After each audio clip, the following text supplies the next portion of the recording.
How common, by the way, is this phenomenon of undermatching? Yeah, it's pretty common. I actually have some statistics. What was it? Georgetown University, their Center on Education and Workforce says that about 86,000 students, specifically from low-income families, are products of undermatching. So it's pretty big.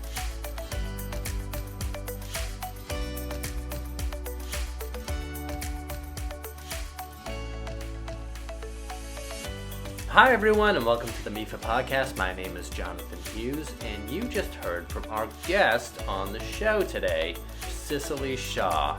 She's been a friend of ours at MEFA for a long time, and I'm really excited to have her on the show. She just completed her dissertation on undermatching, and she's going to tell us all about it. Well, just what is undermatching?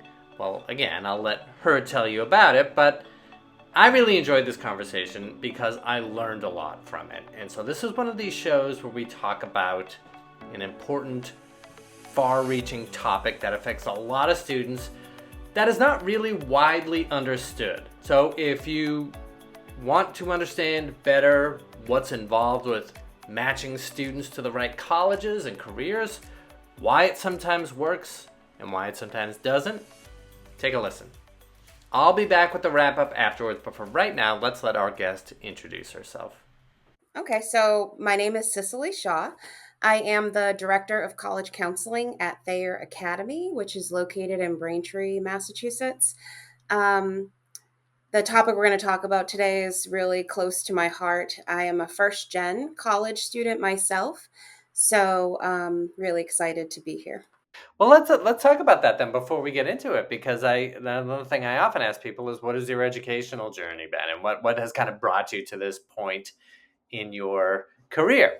Yeah, absolutely. So, like I said, I'm first gen to college, which means my parents did not attend college or obtain a degree. So, it's funny when I always share this story with people. I started off, I went to Brockton High School and ended up going to Stonehill College for my undergrad.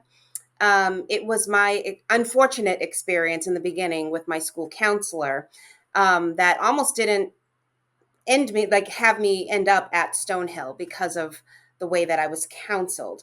Stonehill was a top choice for me. I thought I was a good student academically, taking the right courses. But again, when you're first gen, you don't have a lot to go after, right? You just you're taking your courses, you're thinking you're doing fine, you're trying to get the best grades that you can, and you have aspirations to go to college. I was told by my counselor that I would not get into Stonehill. So I believed her. Being first, I was like, you know what? As long as I get to college, I'm fine. And ended up applying to, and I went to school a long time ago where we applied to maybe 2 or 3 schools. We didn't apply to 20. I ended up only applying to one other school. And about halfway through the process, the director of the program, and I went to a really big high school. Brockton High was, at least when I was there, it was really big too, who ended up calling me into his office and asked me, about my college journey and what schools I was looking at. And I told him the one school I was looking at. And he kind of questioned and said, well, I thought you were interested in Stonehill because they had invited several students in my junior year to come to campus. So I told him, I said, yeah, actually, it was my top choice, but I was told by my counselor that I wasn't going to get in. And he basically said, I'm going to take your file. I think you should apply. He introduced me to the dean of admission at the time, and the rest is history. I ended up getting in. I ended up getting a full scholarship to go to Stonehill. Wow. Right. So it's funny because when I got to college, I said, gosh, if I ever worked in a high school setting, which I said I never would, but if I ever worked in a high school setting, I would never do what my counselor did to me. Wow. And I understand about being realistic, but I really did. I thought that I had the credentials to be successful. Um, and, because I had taken the word of my counselor, unfortunately, it was negative. I almost didn't apply. So that's kind of how it started, my educational journey. So I went to Stonehill, graduated in 4 years. And while I was on campus, I did everything from orientation leader, tour guide, resident assistant, all student affairs related positions on campus, student government. When I graduated, I was a healthcare major. I graduated and got my first job and wasn't really excited about my first job. And I remember talking to a mentor who then said, well, what is it that you want to do? And kind of we talked through some of my aspirations and goals, wanted to really work with individuals face to face. And he had encouraged me to look into college admission. So I had worked in healthcare for about 3 months. And then, Wow. yeah, from June to August. And then I got my first job in college admission at Lesley University. And that's how I started working in college admission. As I started going through my career, I started realizing that a lot of students were in the same position that I was in. I didn't know the name for it. And as I started to do more research, that's where the term, and I understood the term to be undermatching came from. Uh, Understanding I was almost a product of that. So it really kind of fueled my passion for, creating access and helping students access college and making sure that they have a well-rounded list of schools that they could look at. So was this something that, sort of led you to working in a high school? Yeah, so working in college admissions was great. It's a lot of travel. So I had ended up getting married, and the travel was intense. I was like, oh my gosh, I'm gone for 8 weeks, So I really wanted to still do the work that I was doing with students on a more personal level, working with them, from the front lines versus like they're pretty polished once they get to the admission process. I really wanted to work with students individually. And just you make friends when you're in admission, and I had made so many school counselor friends, and I remember sharing some thoughts with a few of them, and they were like, oh my gosh, yes, you should totally move to the other side of the desk. So to slow things down, get off the road a little bit, I made the decision to move to the other side. And how's it been? Been good. I've been doing it for 22 years now, so Wow. yeah. To get to what we talked about earlier, and to what the product that the process that you were almost a product of, which is undermatching. I understand that you just completed your dissertation on it. First of all, congratulations. Thank you. What was the process to say, oh, I could talk about undermatching, I could study undermatching and do my dissertation on that? Yeah, so I went to Northeastern. It was a 3-year program, so pretty intense to get through a doctoral program in 3 years. Wow. Yeah, the way Northeastern does it's called dissertation and practice. So you actually come in knowing what your research topic is going to be, and you actually have to write on it in your application. So your writing samples need to be focused on that to some degree. Obviously, they're going to help you, as you go through the program, but yeah, I mean, it's funny. I had kind of been dragging my feet a little bit on going for a doctoral degree. I knew that I was passionate about access, and I was passionate about first gen, low income students, students of color getting access to college. I just wasn't sure what my topic would be. So as I started to research programs, then I started to narrow down a little bit more on okay, maybe I'll do it on undermatching. Was when I actually started when I started researching, I started understanding the terminology behind it, and I was like, huh. And then realizing there's not a lot of research out there about undermatching. So if I could contribute, to research in some kind of way, then that would be a great thing. And we've talked about it. I'm hoping people will sort of understand what it is, but is there a textbook definition of undermatching that we haven't spelled out? Yeah, so undermatching, I mean, I wouldn't say textbook. There's a lot of educators and researchers out there who have, it's all relatively the same, but it's when students are academically qualified, who are academically qualified, don't apply to schools that they're academically qualified for. So think of the term undermatch. They're not matching with schools that they academically are qualified for, could get in, and could be very successful at. And there are a lot of factors to why a student might undermatch. Not all bad. I mean, sometimes it's family and just decisions that a family has to make. But there are some, there's research out there that just talks about not having access to the proper information. can also cause families and students to undermatch. And so, what did you explore in your dissertation then? Yeah. So my focus, and it's funny because I'm so happy and thankful for my chair because my topic was so broad, right? And she's like, you got to get through your research. So I ended up narrowing it down and I focused on the resources that school counselors have and how either having those resources, access to those resources, or not having access to those resources could affect where students are placed, right? So I actually focused my research on the school counselor and how they interacted with students and families, and what were some of those factors that may have hindered their interaction with families. And what might some of those be? Yeah, I mean, right now, the American School Counselor Association recommends that the counselor to student ratio is 250 to 1. Hmm. So 250 students to one counselor. I think I should have this statistic. Massachusetts is close to that, but there are states where it's 700 students to one counselor. So, one common theme that I saw in my research was that counselors are just overloaded. They have Hmm. way too many students, large caseloads. Also, the understanding of what a school counselor does and who a school counselor is in the community is a little bit a lot of superintendents and principals don't fully understand the role of the school counselor. Therefore, what happens, school counselors get assigned all these additional tasks so that they can't then focus on being a school counselor. They have lunch duty, late duty, after school, reset, like whatever type of duties that they need folks for.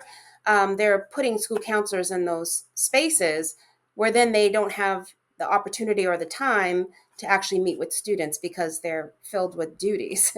So those are two major themes that came out. A lot of the school counselors that I interviewed did talk about just the lack of knowledge of leadership. Principals have so much on their plates already, but not fully understanding, what the role of the school counselor is. Mental health, obviously taking precedent, over their caseload and what they're doing in their day-to-day jobs.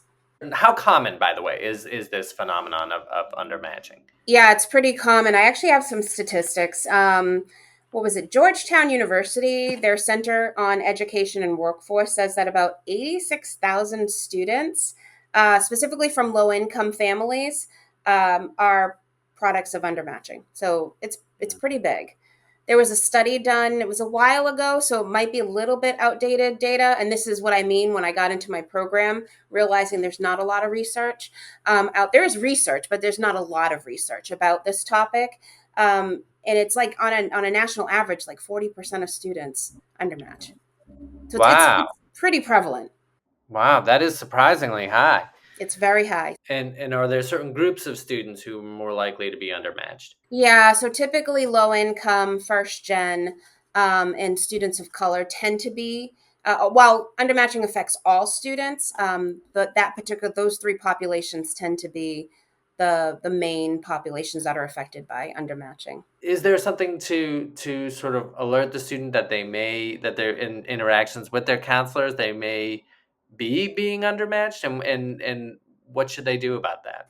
Yeah, so depends on what school system they're in. If they're in a public school system, private, charter, homeschool, depends on the student. Um, One suggestion I always have for students is to try to look at the data that is available from your high school.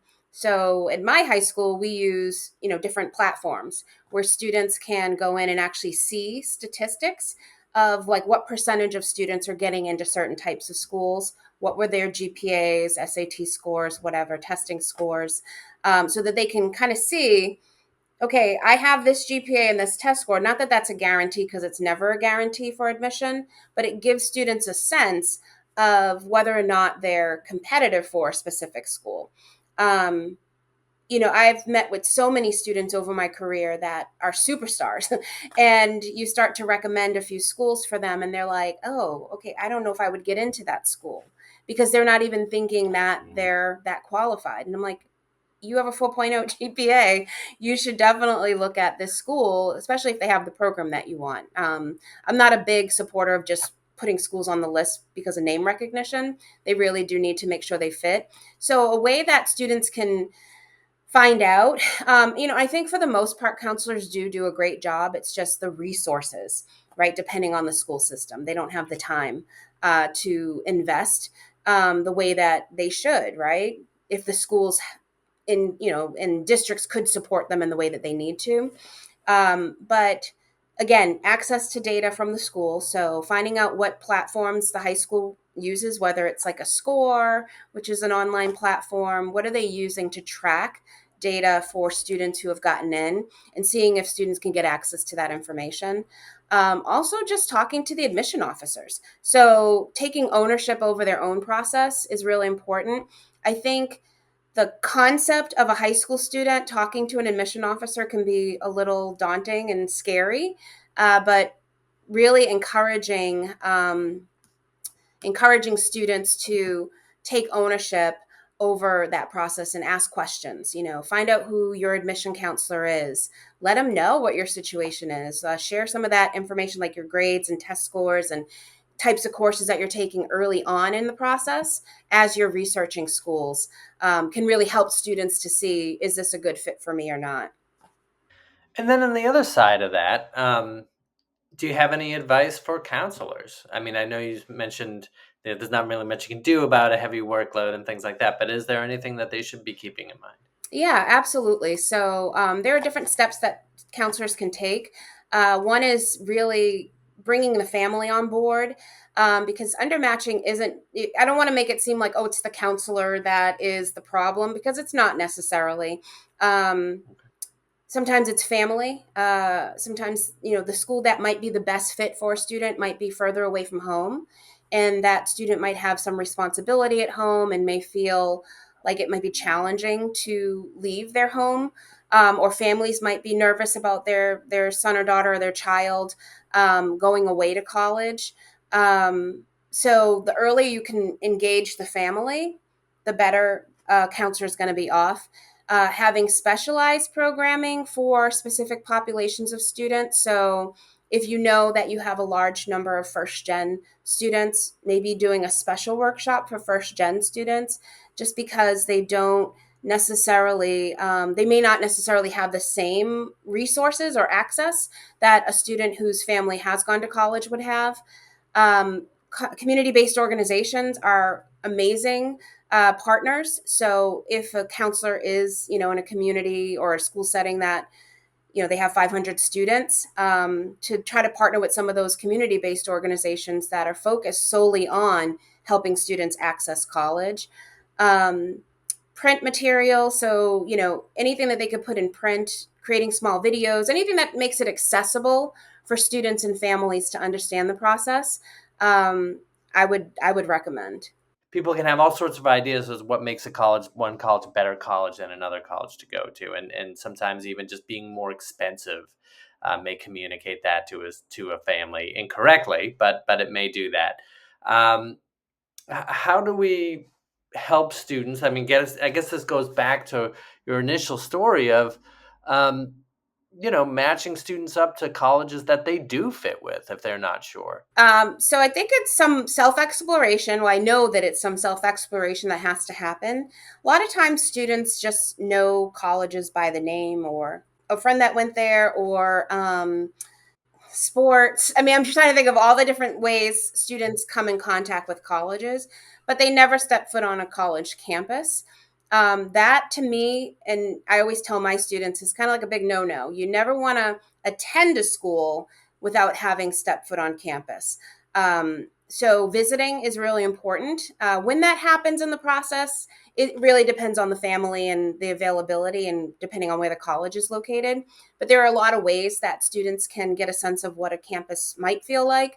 Doing virtual tours, again, talking to admission officers when they come to their high school for a visit, or if they're in town for a local college fair.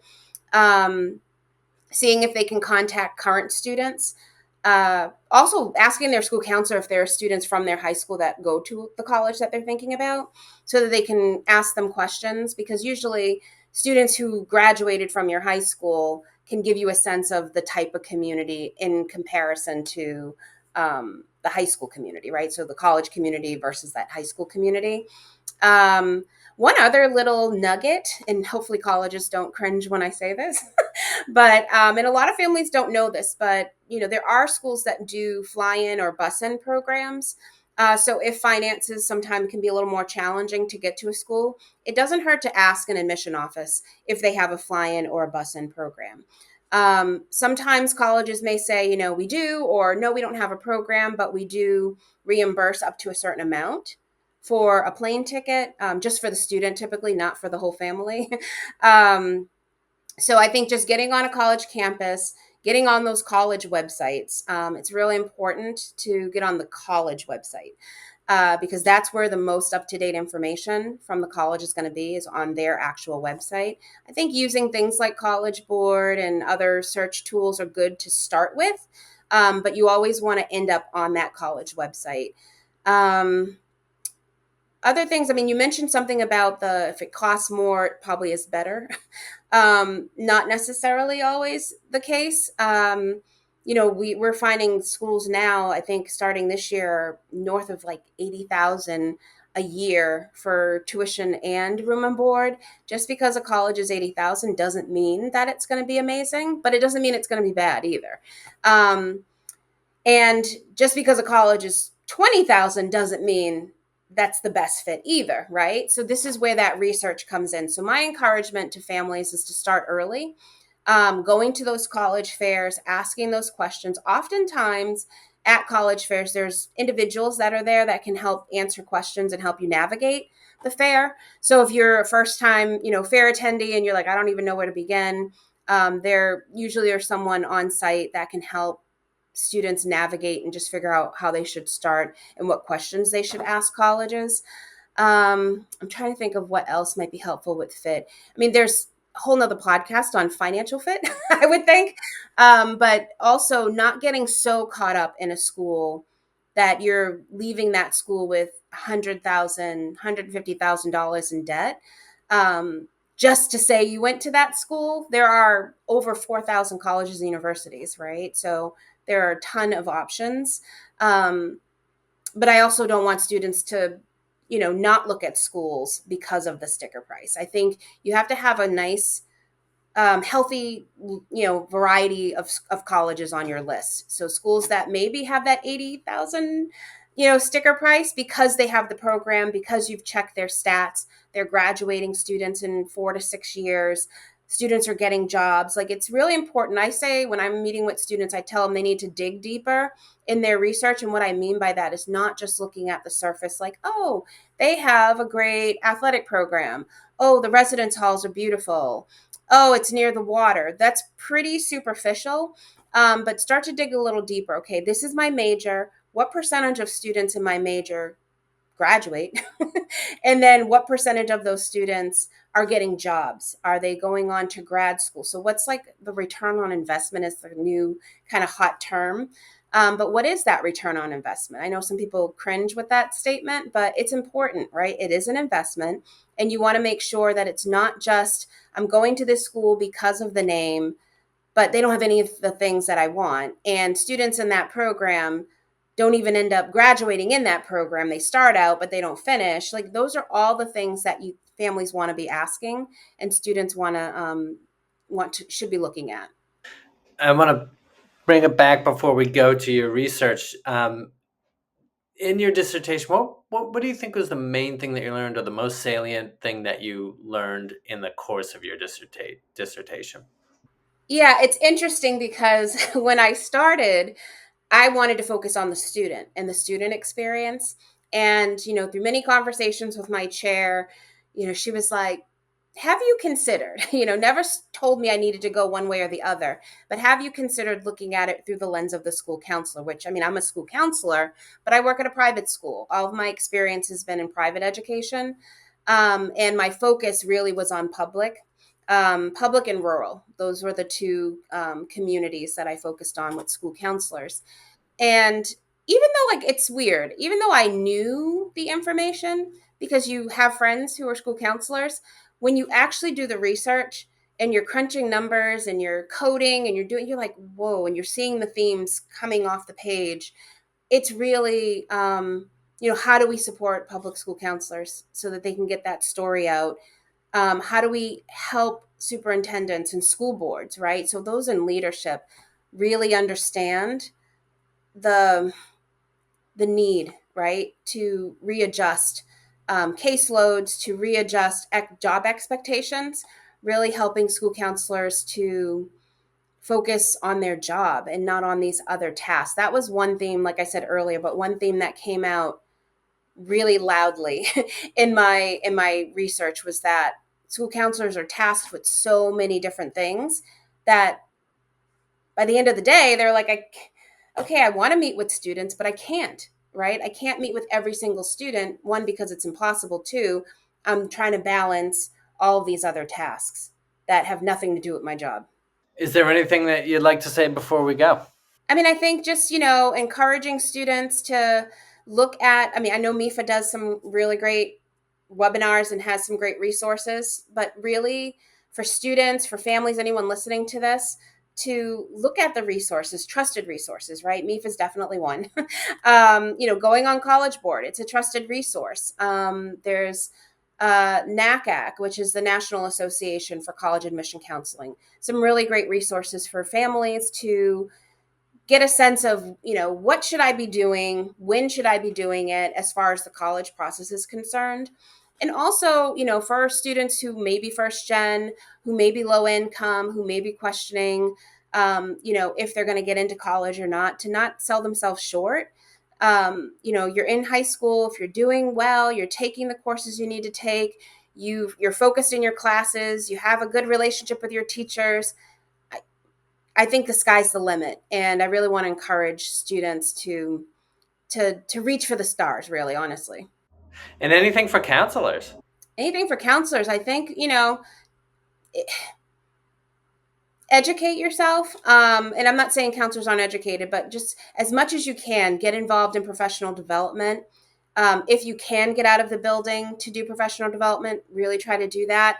Anytime you can get into a community with other counselors, it'll only strengthen your professional career, right? Because you're going to be hearing from other folks that are doing your work, but in different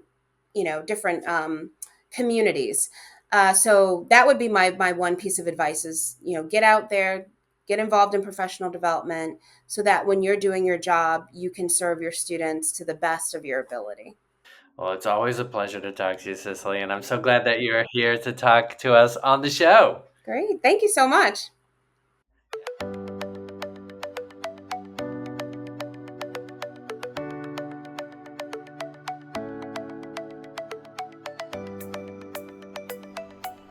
All right, thank you so much, Cicely. I really, really enjoyed that. And folks, if you liked what you heard today and you want to know more from us on planning, saving, and paying for college and career readiness, well then follow the show, and you can find us wherever you find your podcasts. And please remember to review us. It does help us to keep doing what we're doing and getting the show out to folks like you.